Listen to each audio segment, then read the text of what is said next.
A passenger jet loses its captain mid-flight. 200 lives hang in the balance. Then a quiet woman from seat 14A stands up and speaks 3 words into the radio. Within minutes, military fighter jets scramble across the sky. They're not coming to help. They're coming to honor a legend they thought was gone forever. Before you watch full story, comment below from which country are you watching. Don't forget to subscribe for more amazing stories. The morning started like any other flight. Blue skies stretched above the clouds as Flight 909 climbed steadily toward its destination. Inside the cabin, passengers settled into their seats. Some read books, others watched movies on small screens. Children laughed in the back rows while flight attendants moved through the aisles with drinks and snacks. Among the 200 passengers sat a woman near the window in seat 14A. She looked ordinary enough. Short dark hair, simple clothes, a calm expression on her face. But there was something different about her. While other passengers nervously gripped their armrests during takeoff, she sat completely still. Her eyes tracked the horizon with the focus of someone who had seen the sky from a different angle. The man next to her tried to make conversation. "First time flying?" he asked with a friendly smile. She turned to him and gave a polite but distant smile. "No," she said simply. "I've flown many times before." He nodded and went back to his magazine. She returned her gaze to the window, watching the clouds pass below like cotton fields stretching forever. 3 hours into the flight, everything changed in an instant. Up in the cockpit, the captain suddenly felt dizzy. His hands began to shake on the controls. The co-pilot noticed immediately. "Captain, are you okay?" he asked, concern filling his voice. Before the captain could answer, his eyes rolled back. He collapsed forward, his head hitting the control panel. Alarms started ringing. Red lights flashed across the instruments. The co-pilot grabbed the controls quickly, but panic filled his face. "Control, this is Flight 909. We have an emergency. Captain is down. I repeat, Captain is unconscious." In the cabin, passengers felt the plane dip slightly. Whispers started spreading through the rows. "What's happening? Is everything okay? Why are we dropping?" A flight attendant rushed to the intercom. Her voice tried to sound calm, but it shook slightly. "Ladies and gentlemen, please remain seated with your seatbelts fastened. We are experiencing a minor technical issue." But the woman in 14A knew better. She had heard that tone before. The forced calmness hiding real fear. She unbuckled her seatbelt and stood up. "Ma'am, please sit down," a flight attendant said, reaching out to stop her. The woman looked directly into her eyes. "I need to get to the cockpit. Now." "I'm sorry, but only authorized crew can." The woman reached into her jacket pocket and pulled out a small leather card. It was old and worn, but the gold emblem on it still shined. The flight attendant's eyes went wide as she read it. You're military." "I was," the woman said quietly. "Open the door." The flight attendant nodded quickly and led her to the front of the plane. Inside the cockpit, chaos had taken over. The co-pilot was sweating heavily, shouting into the radio. "Control, we're losing altitude. I can't stabilize. Systems are failing." The door opened and the woman stepped inside. The co-pilot turned, confusion on his face. "Who are you? You can't be in here." She moved quickly to the captain's side, checking his pulse. Still alive, but unconscious. She looked at the instrument panel. Red lights everywhere. The plane was dropping slowly but steadily. "I'm a pilot," she said calmly. "Let me help." "You're a passenger. I can't just." "You don't have a choice," she said, her voice firm but not harsh. "This plane has 200 people on it. We're at 28,000 feet and dropping. Your captain is down and you're overwhelmed. I can fly this aircraft. Let me help you." The co-pilot stared at her for a moment. Then he nodded. Okay. Okay, yes. Please. She slid into the captain's seat, her hands moving over the controls with practiced ease. Everything felt familiar, like putting on an old jacket that still fit perfectly. She picked up the headset and spoke clearly into the radio. Control, this is Flight 909. Declaring medical emergency. Captain unconscious. I am taking control of the aircraft. There was silence on the other end. Then a voice came through. Flight 909, identify yourself. Who is speaking? She hesitated for just a second. It had been so long since she had used that name. But it was the only way they would listen. Call sign Falcon 1, she said quietly. Former United States Air Force combat instructor. Requesting priority landing clearance. The silence that followed was even longer this time. In an air traffic control center hundreds of miles away, controllers stared at their screens in disbelief. One of them, an older man with gray hair, stood up slowly from his chair. Did she just say Falcon 1? He whispered. His colleague nodded, equally shocked. That call sign was retired years ago. It can't be the same person. The older controller picked up a secure phone line. Get me military command. Now. Within minutes, alarms were ringing in a military command center. Officers rushed to their stations. Screens lit up with Flight 909's location and trajectory. A general walked into the room, his face serious. Confirm that call sign. Confirmed, sir, an officer replied. Voice analysis matches archived recordings. It's her. Falcon 1 is on that plane and she's taken control. The general was quiet for a moment. Then he picked up a red phone. Scramble 2 F-22s. Get them to Flight 909's location immediately. Tell the pilots they are escorting a legend. High above the ocean, 2 F-22 Raptor fighter jets launched from a military base. Their engines roared as they climbed rapidly toward the clouds. Inside their cockpits, the pilots received their briefing. Eagle Lead, this is command. You are to locate and escort civilian Flight 909. Call sign Falcon 1 is on board and has assumed control of the aircraft.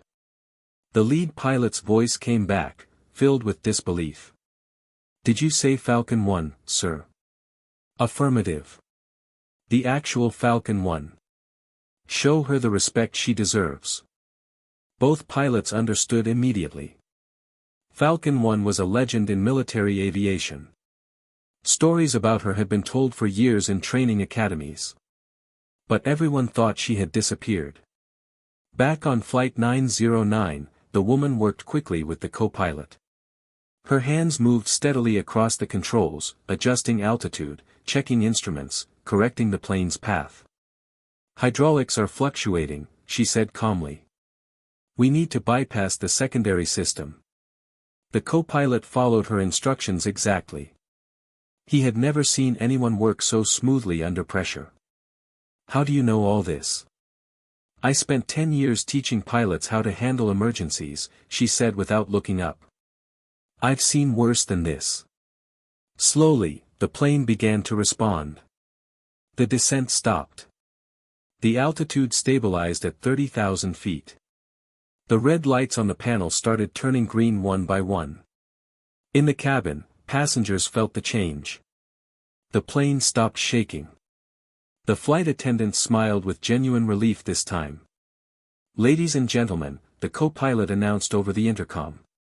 We have stabilized the aircraft. We will be making an emergency landing shortly. Please remain calm and follow all crew instructions. A few passengers started clapping. Others cried with relief. None of them knew who had saved them. Flight 909, this is Eagle Lead. We have visual on your position. She looked out the cockpit window and saw them. Two silver F-22 Raptors flying alongside the plane, their wings glinting in the sunlight. Her heart tightened in her chest. She hadn't seen military jets this close in years. Eagle Lead, this is Falcon 1. Thank you for the escort. There was a pause on the radio. When the pilot spoke again, his voice was different. Respectful. Almost emotional. Falcon 1, it is an honor to fly with you again, ma'am. We have your wings. Tears formed in her eyes, but she blinked them away. This was not the time for emotion. There were still 200 people depending on her to land this plane safely. Copy that, Eagle Lead. Proceeding to emergency coordinates. In the cabin, passengers pressed their faces against the windows. Children pointed excitedly at the fighter jets. People took photos and videos on their phones. Within minutes, images of the F-22s escorting the civilian plane were spreading across social media. Nobody knew the real reason for the escort.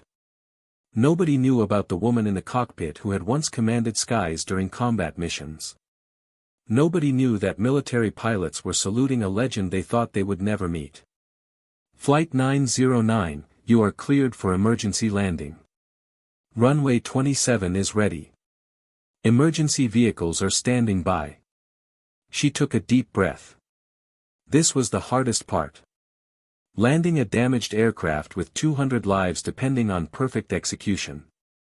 Beginning final approach, she said into the radio. The co-pilot watched her work. Every movement was precise. Every decision was confident. She wasn't just flying the plane. She was commanding it. Flaps to 30, she said. Flaps 30, the co-pilot confirmed. Landing gear down. The sound of the gear locking into place echoed through the cockpit. She watched the runway growing larger through the windshield. The F-22s pulled away slightly, giving her room but staying close. You've got this, the co-pilot said quietly. She nodded once. Her hands steady on the controls. The ground came up fast. The runway stretched ahead like a gray river. The wheels touched down smoothly. A perfect landing. The plane rolled down the runway as she applied the brakes carefully. The speed decreased steadily until the plane came to a complete stop. The cabin erupted in applause. Passengers stood up, crying, hugging each other, thanking the crew. They still didn't know who had really saved them. The co-pilot turned to her, his eyes wide with amazement and gratitude. You saved us all. Who are you really? She unbuckled her seatbelt slowly.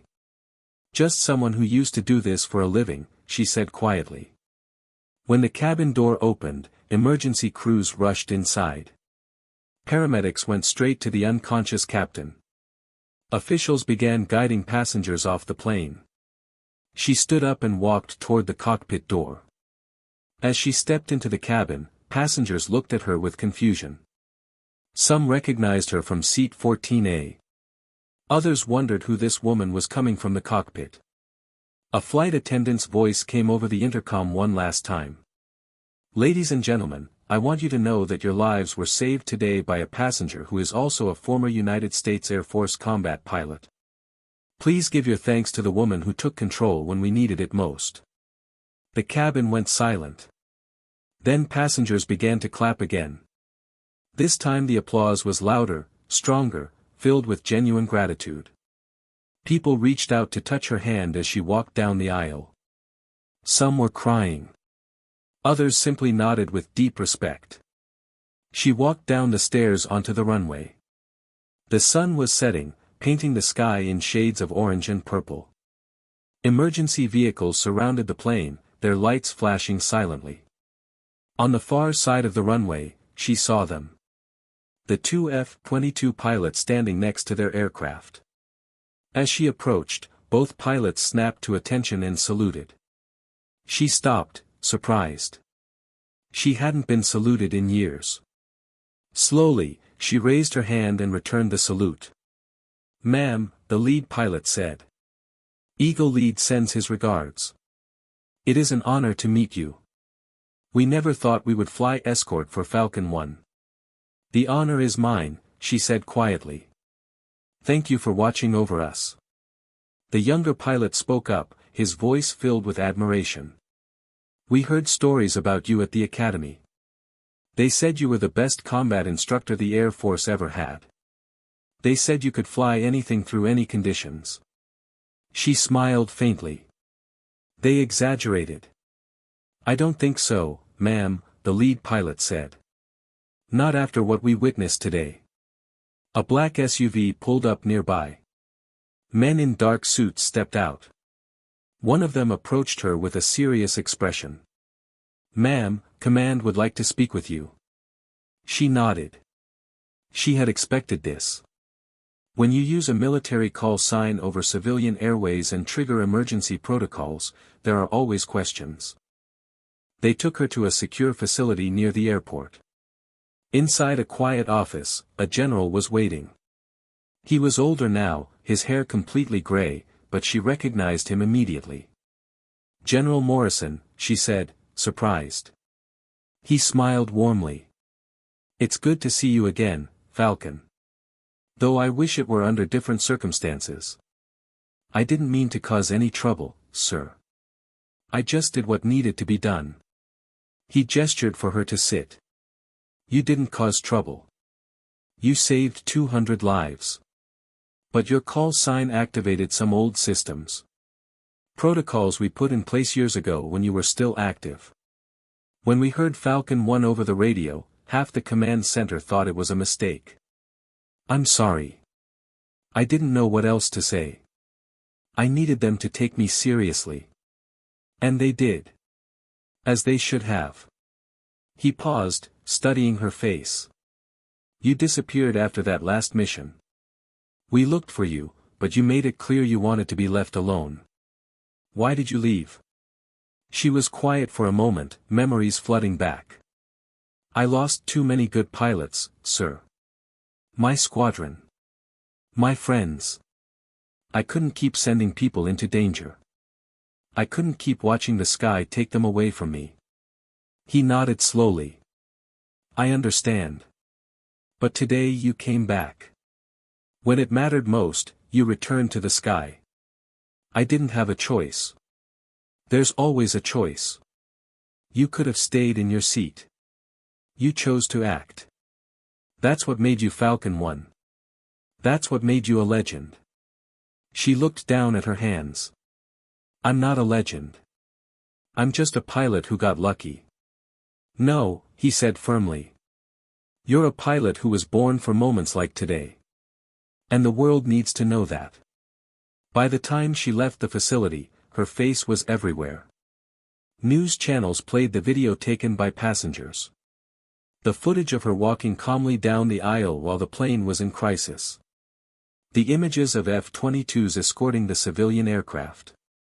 The moment she stepped off the plane as the sun set behind her. Social media had identified her. Old military records had been found.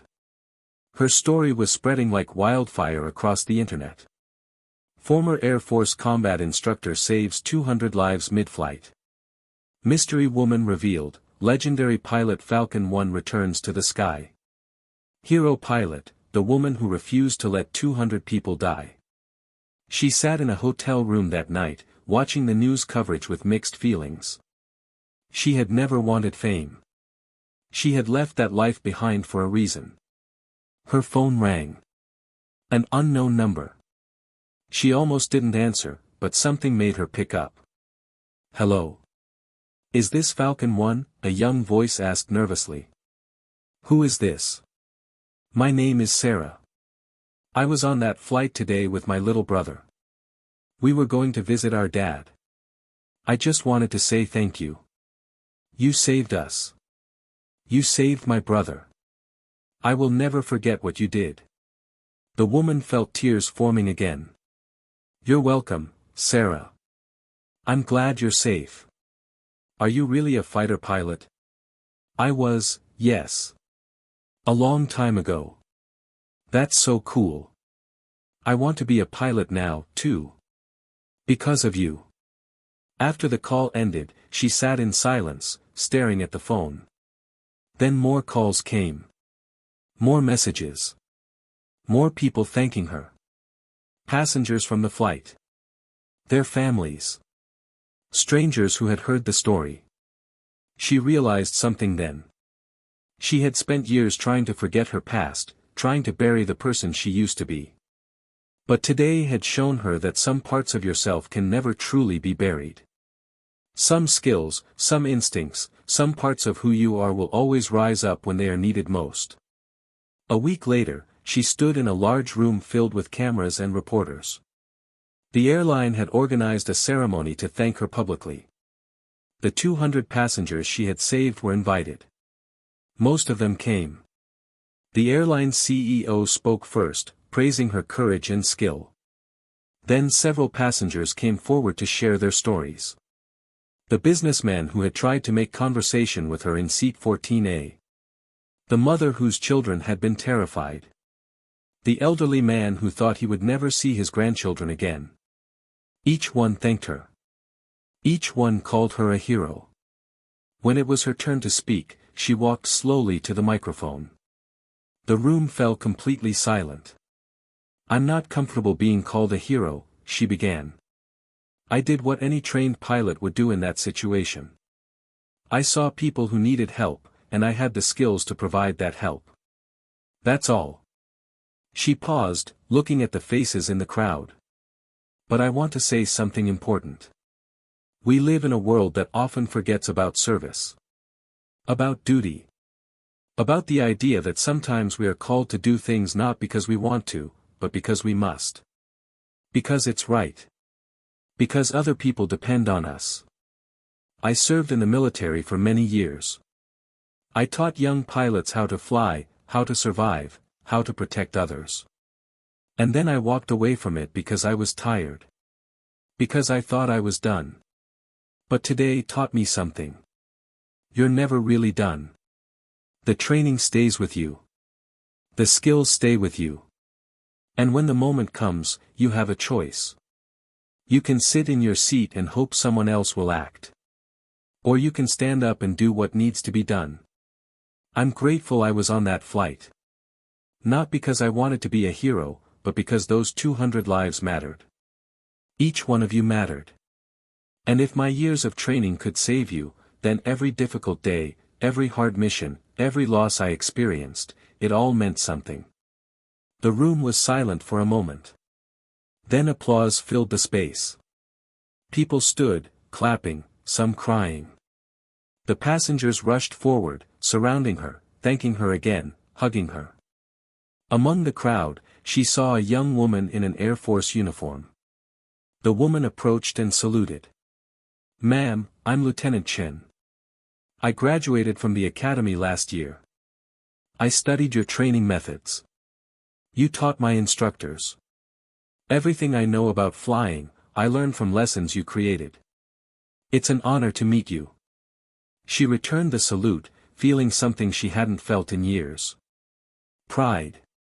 Not in herself, but in what she had passed on. The knowledge. The skills. The values. "The honor is mine, Lieutenant. Keep flying. Keep learning. And remember, we fly not for ourselves, but for everyone who trusts us with their lives." That night, as she sat alone in her hotel room, her phone rang again. This time it was a number she recognized. A military line. "This is Falcon 1, she answered. "Ma'am, this is General Morrison. I have a question for you, and I want you to think carefully before you answer." "What is it, sir?" "The Air Force wants you back. Not on active duty, but as an instructor again. We need people with your experience teaching the next generation. After what happened this week, everyone has been reminded why training matters. Why excellence matters. Why having the right person in the right moment can mean the difference between life and death." She was quiet for a long time. "I left for a reason, sir. I know. And I respect that. But I'm not asking you to return to combat. I'm asking you to share what you know. To make sure that when the next emergency happens, there's someone else ready. Someone you trained. Someone who learned from the best. She looked out the window at the night sky. Stars were visible through the darkness. She thought about Sarah, the young girl who wanted to be a pilot now. She thought about Lieutenant Chen, carrying forward the lessons she had created years ago. She thought about all the pilots she had taught who were now flying missions around the world. "Can I think about it?" she asked.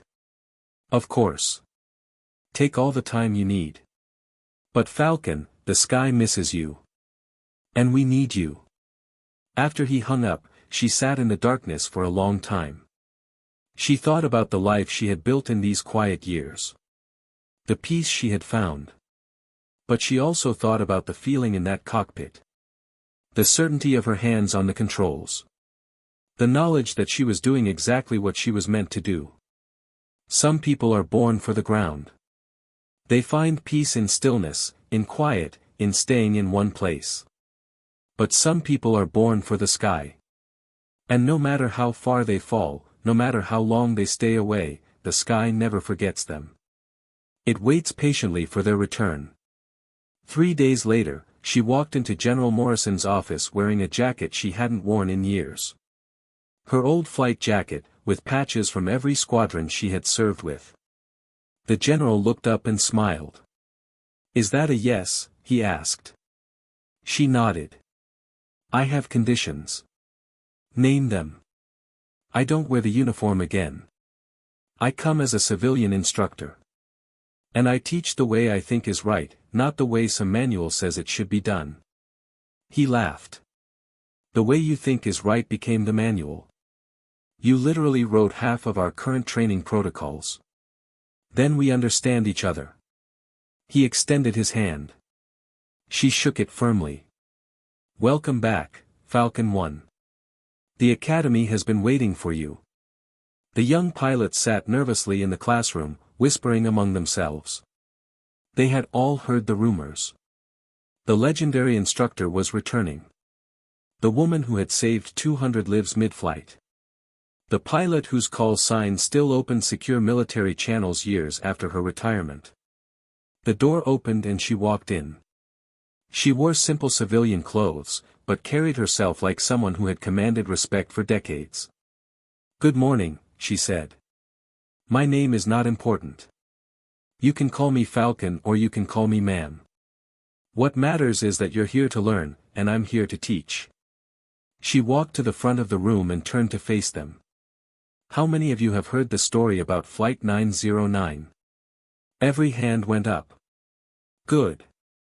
Then you know that training saves lives. Excellence saves lives. Being prepared for the moment when everything goes wrong, that saves lives." She pressed a button and a video appeared on the screen behind her. Footage from inside the cockpit that day, recovered from the black box. This is what real emergency looks like. Not a simulation. Not a drill. Real people depending on you to remember everything you learned. This is why we train until our hands move without thinking.